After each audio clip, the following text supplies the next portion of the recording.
Mesdames et messieurs, bonjour et bienvenue dans ce nouveau numéro de Max Santé. Aujourd'hui, nous abordons un sujet qui touche la reproduction. Il est vrai que la grossesse n'est pas une maladie, mais est-ce que cela devait conduire la femme tous les ans à la maternité? Avec le docteur Guy Michel Mbemba, chargé de la santé de la reproduction à l'Organisation mondiale de la santé, nous allons parler du planning familial vu comme une technique qui permet aux couples d'espacer les naissances et d'avoir des enfants au moment voulu. Mais avant le débat, je vous propose de suivre ce reportage où vous verrez les témoignages des femmes qui sont déjà passées par cette technique. Elles étaient au micro de Pépi Louya.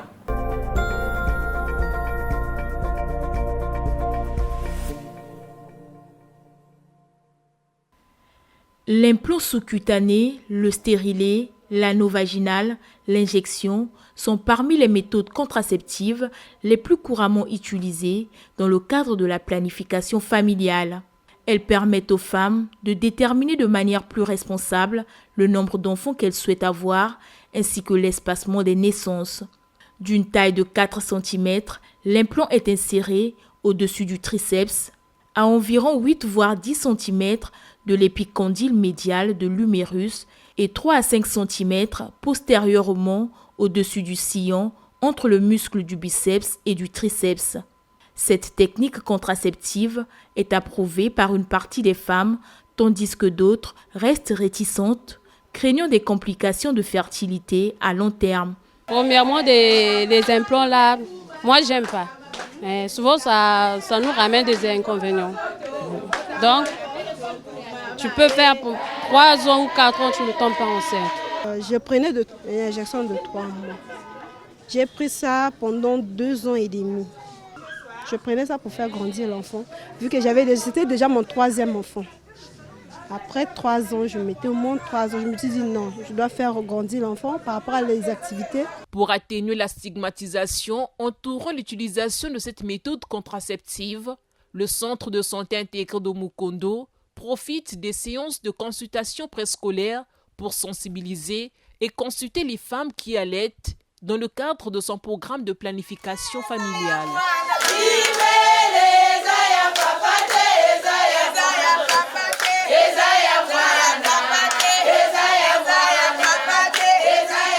Donc, la planification familiale, tu as une méthode, 5 méthodes.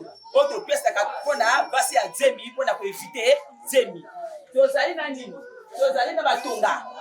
Tu as il y a 2 mois, tu as tonga il y a 3 mois.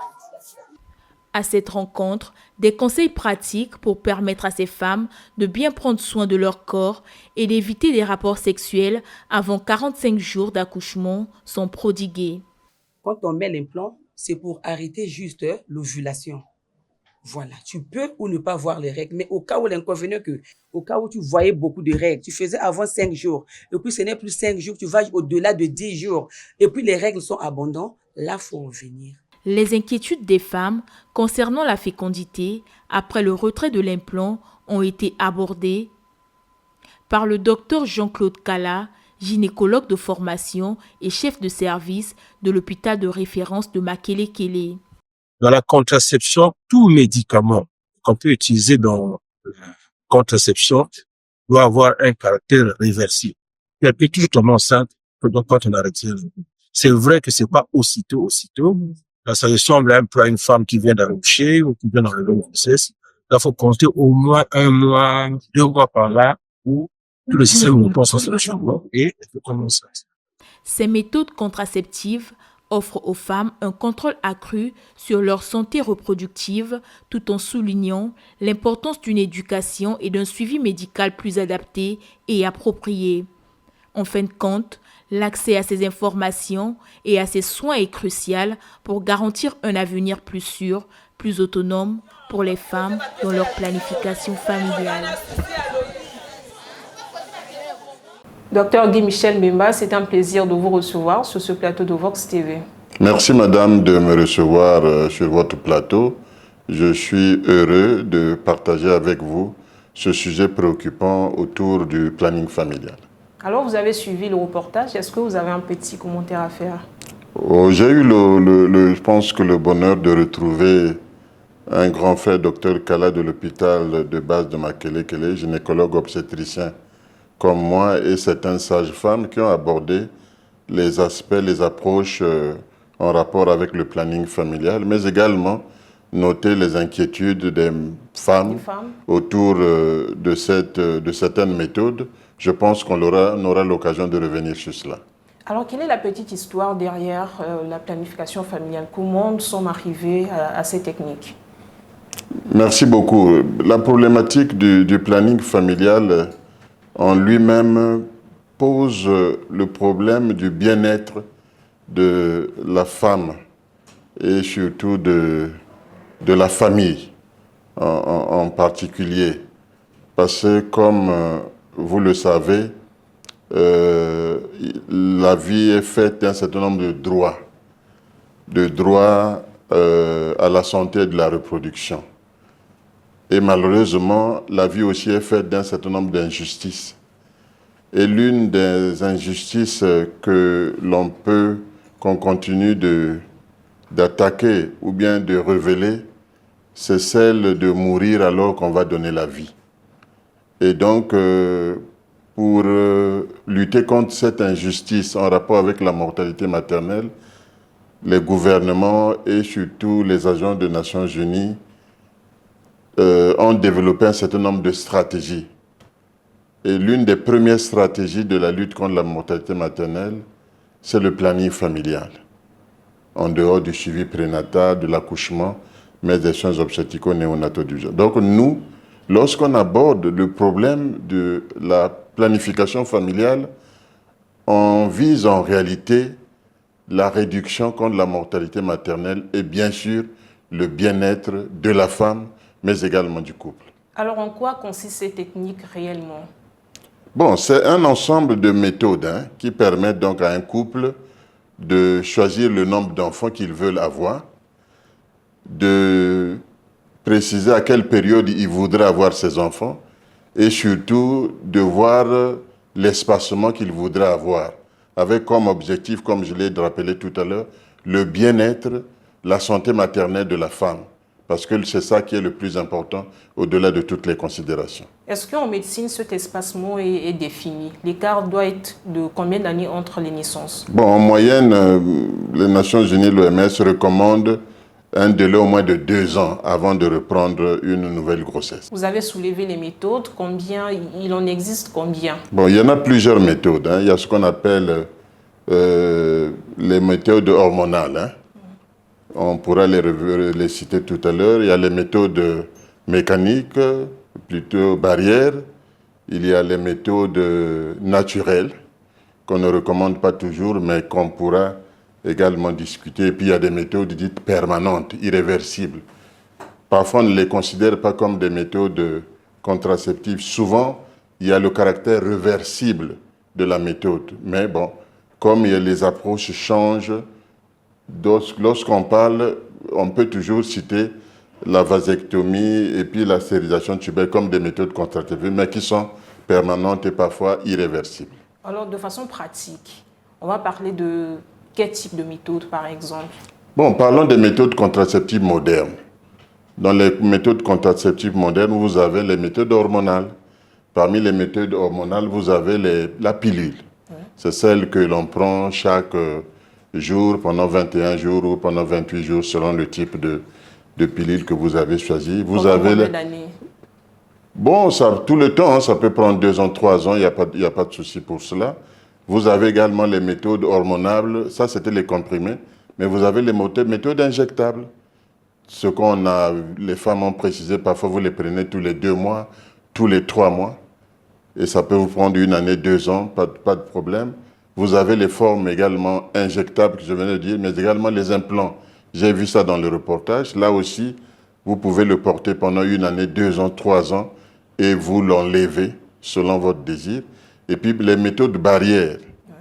Les méthodes barrières, c'est le préservatif le plus plébiscité, mais également le dispositif intra-utérin, surtout pour les femmes mariées. C'est la méthode la plus recommandée. Et puis, il y a donc les méthodes naturelles. Dans les méthodes naturelles, vous avez l'observation de la glaire, le calcul de la température, vous avez le coït interrompu, méthode de retrait, et surtout la méthode de Génonos, celle qui consiste à calculer le cycle. C'est la plus plébiscitée, donc on est capable de savoir à quelle période de fécondité nous sommes.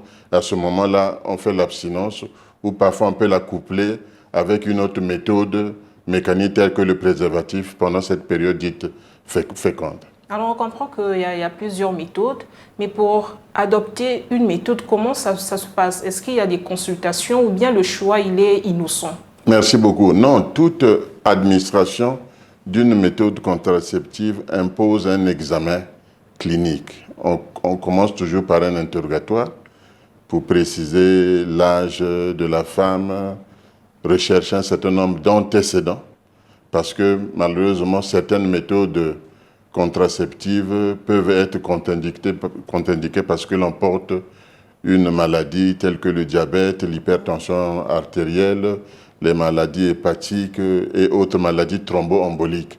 Donc il y a un examen clinique à faire.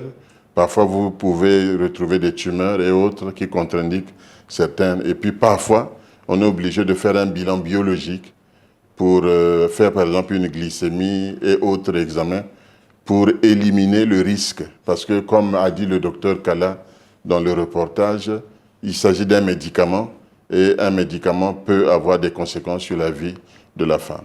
Mais est-ce que ces méthodes n'ont pas d'inconvénients? Bon, de façon globale, en termes d'efficacité, je voudrais d'abord parler d'efficacité. La plupart, l'efficacité est autour de 99, vraiment 98%. Ce que je venais de citer, surtout les contraceptifs modernes, le préservatif, les implants, les contraceptifs injectables, l'efficacité est prouvée à 99%. Les méthodes naturelles, parfois ce que le retrait, peuvent avoir des risques, c'est de contracter une grossesse. Les inconvénients, en réalité, sont mineurs. Parfois, vous avez des bouffées de chaleur, parfois, malheureusement, pour les implants et les contraceptifs injectables, parfois, vous prenez un peu de poids. Voilà. Parfois, vous prenez un peu... chez plusieurs femmes. Oui, parfois, vous prenez un peu de poids et quand c'est comme ça, parfois, on demande d'arrêter ou bien de changer de méthode. Mais sinon, de façon globale, les méthodes sont acceptées et n'ont pas trop d'effets secondaires graves. Mais avec la pilule, est-ce qu'il n'y aura pas de résistance plus tard? Parce que ce sont des comprimés qu'on prendra tous les jours pendant des années. Bon, jusqu'à présent, les résistances n'ont pas été prouvées. En termes d'efficacité, elles restent d'actualité, restent efficaces.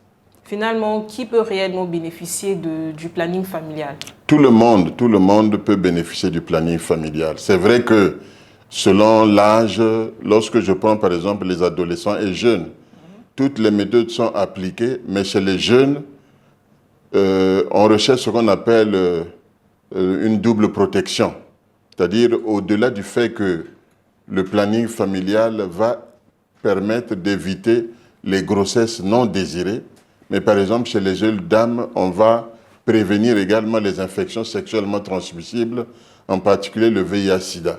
Donc, lorsque je suis devant des adolescents et des jeunes, je privilégie surtout le préservatif. Alors que lorsque je suis devant une femme mariée, je vais privilégier le dispositif intra-utérin. Lorsque, par exemple, je suis devant parfois des gens qui sont instables, c'est-à-dire psychologiquement, je mettrai, par exemple, un implant à une femme qui a des problèmes de concentration ou peut avoir une maladie mentale pour éviter une grossesse parfois. Comme elle ne peut pas prendre la pilule tous les jours, je lui proposerai, par exemple, de lui mettre un implant qui peut durer 2 ans, ou bien je peux lui mettre un dispositif intra-utérin qui peut lui durer 2 ans, 3 ans pour éviter une grossesse. Donc, selon les habitudes, surtout selon les antécédents des femmes, on adapte la méthode contraceptive qu'il faut. Et d'après votre expérience, est-ce que vous êtes sûr que le préservatif fonctionne vraiment chez les jeunes? Parce que certains pensent que cela atténue déjà le plaisir. Est-ce que vous êtes sûr que les jeunes filles vont l'adopter? Et les jeunes garçons? Non, je pense qu'il y a beaucoup de choses qui se disent autour de... C'est pour moi la meilleure méthode qui puisse exister, puisque je vous ai dit qu'au-delà du fait de prévenir une grossesse non désirée, qui elle-même peut aboutir à un risque, puisque lorsqu'elle n'est pas désirée, lorsque vous contactez une grossesse, la tendance est d'aller l'enlever. Quand vous l'enlevez, des complications vont arriver. C'est l'une des complications la plus graves, je venais de le dire au début, c'est le décès. On a vu ça là où nous avons été au CHU et autres. Et donc, c'est dramatique de perdre sa vie alors qu'on avait une grossesse et on pouvait vous donner vie. Non, je pense que le préservatif, c'est des idées reçues. Perte du plaisir sexuel, non, je pense que ça n'a rien à voir. Il faut continuer à sensibiliser les jeunes que c'est la meilleure méthode qui puisse exister. Il y a une double protection contre les grossesses non désirées, mais surtout contre les infections sexuellement transmises. Les autres, c'est des idées reçues, il faut les combattre.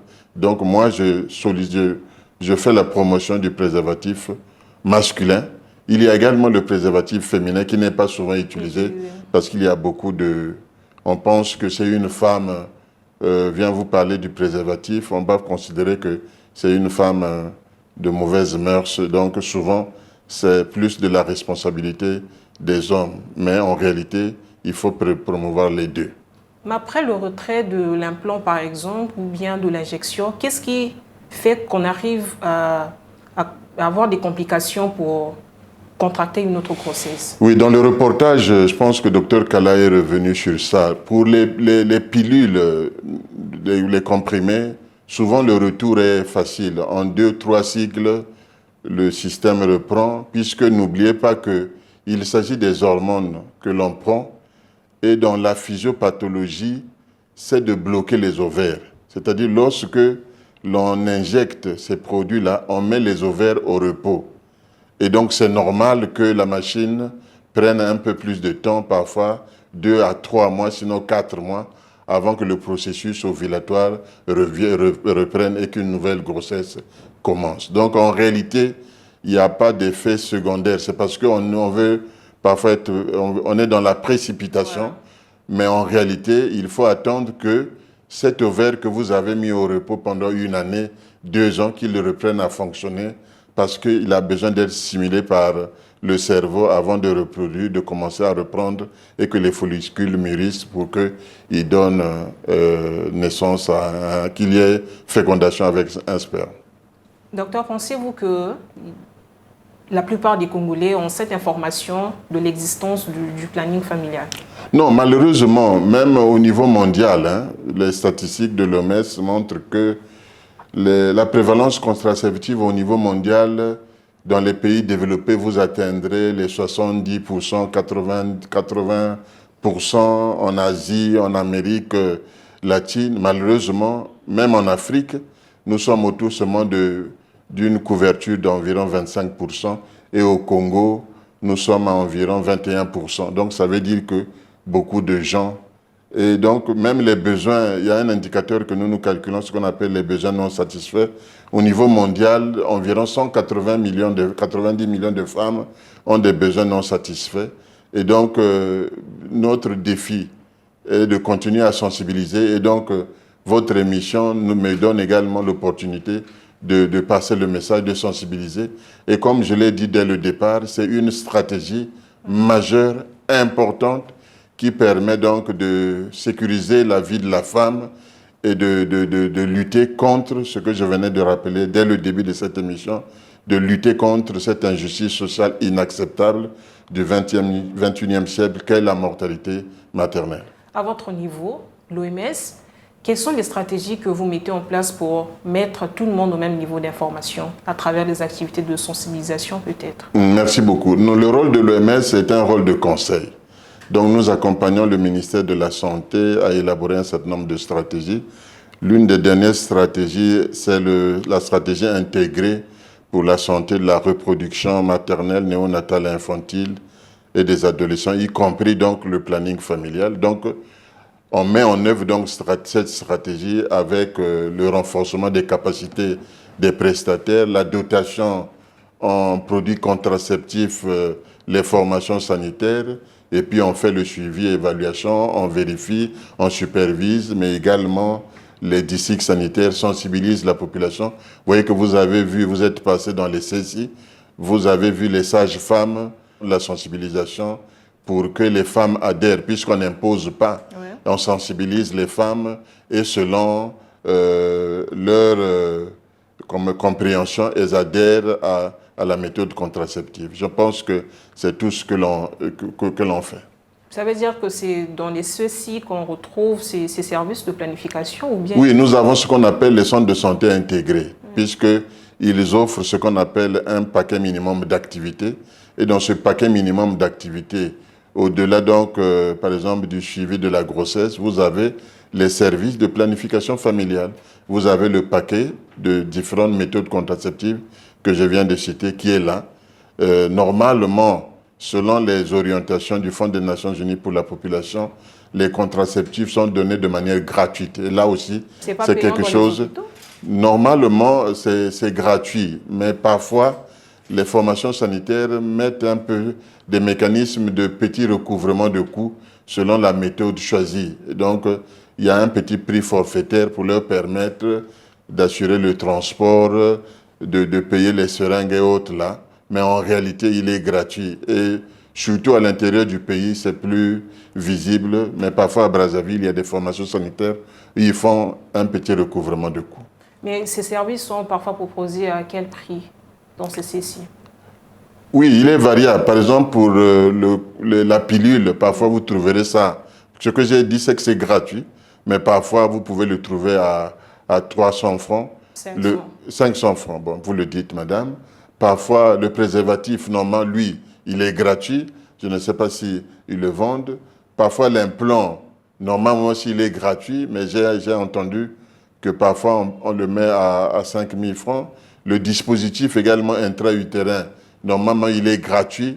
Mais parfois, certaines personnes, parce que c'est de la responsabilité parfois du spécialiste, parfois on les met à 10 000 francs. Donc, je discutais récemment avec le directeur général de la population pour aller sur le terrain, superviser, passer le message pour rappeler normalement ces contraceptifs sont payés par le Fonds des Nations Unies et donc devraient être livrés gratuitement.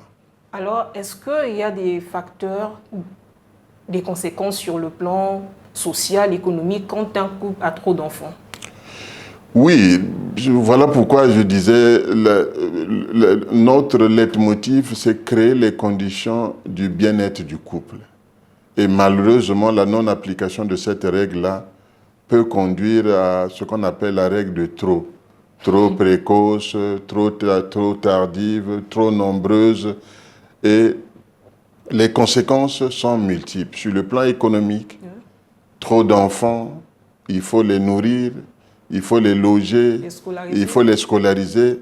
Donc, parfois, économiquement, c'est difficile. Trop d'enfants pour une mère aussi, elle ne participe pas à la vie professionnelle, à la vie économique. Et même sur le plan de sa santé elle-même. Santé non seulement mentale, mais santé physique. Ça peut avoir donc des conséquences. Et même l'épanouissement elle-même de la femme prend un coup.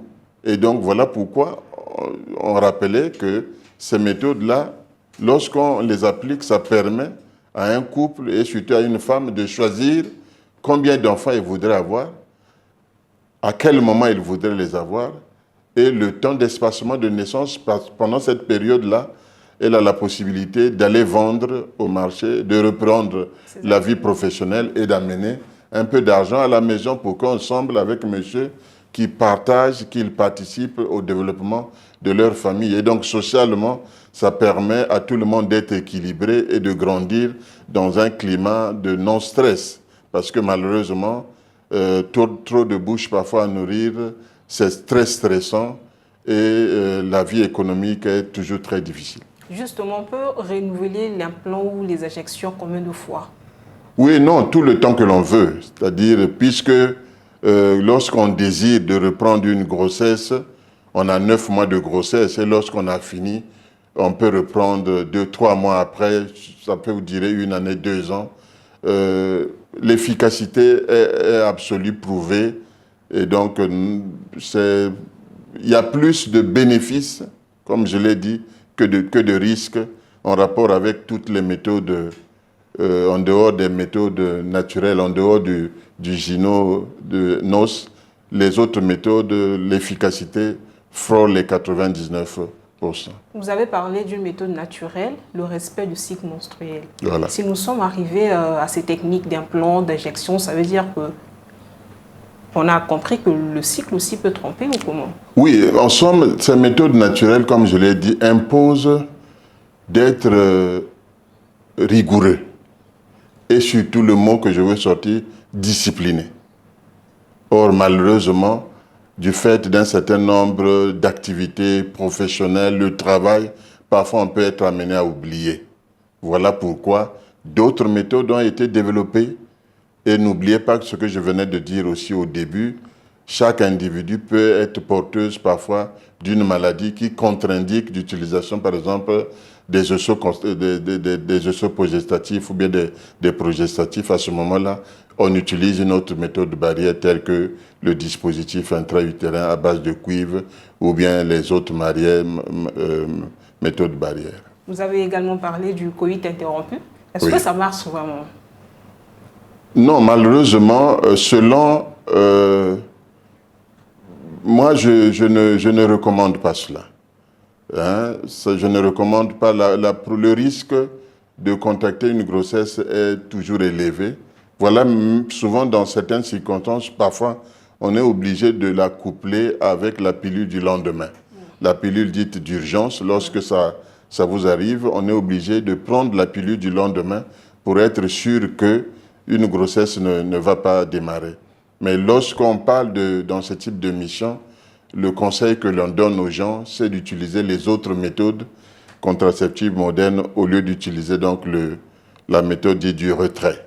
Est-ce que vous avez un conseil particulier à donner aux couples et aux jeunes filles aussi? Bon, moi j'ai fait le choix.